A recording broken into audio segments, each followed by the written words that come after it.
Hi there, my name is Mike. I'm from ConvertMy. One of the main questions I keep getting asked at the moment is how do we convert our lofts? Have I got enough space to convert the loft? I'm going to give you a quick rundown of what you need to look for. First things first, have you got space to get the stairwell up there? So you're going to take off another bedroom? Are you going to run it across the top of your stairs you've got at the moment? But even when you get the staircase up, and you need to be at least 2 meters high when you get up there, so you've got plenty of head height when you get up into the loft from the staircase. What we've got here is an open property.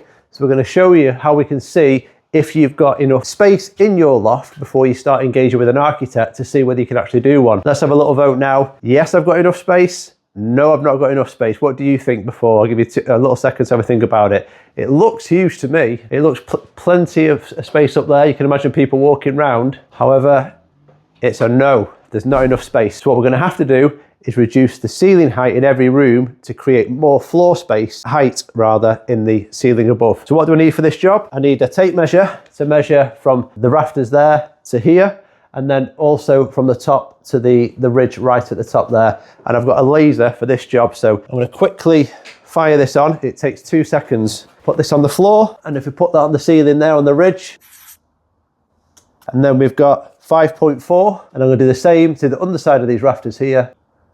There we go. And that gives me 2.94. So I've got nearly 3 meters from here to here. So I've got plenty of height, I can reduce it. I've only got 5.34 up there. So the difference from that ceiling joist to the very, very top of that ridge is only 2 meters 30. Let me show you this diagram I've got here. What I need to do is I can't stand on those ceiling joists. They're too small, they're too thin. I'd fall straight through them. So they need to be upgraded another 200. So it's gone from 2.3 minus 200. So that'll be down to 2.1, but I also need to get the insulation in, which will at least be 200 again. So that room goes from 5.3, the difference between the two, takes me down to 2.3. I'd have 200 for the floor to be improved, 200 for the insulation in the roof rafters.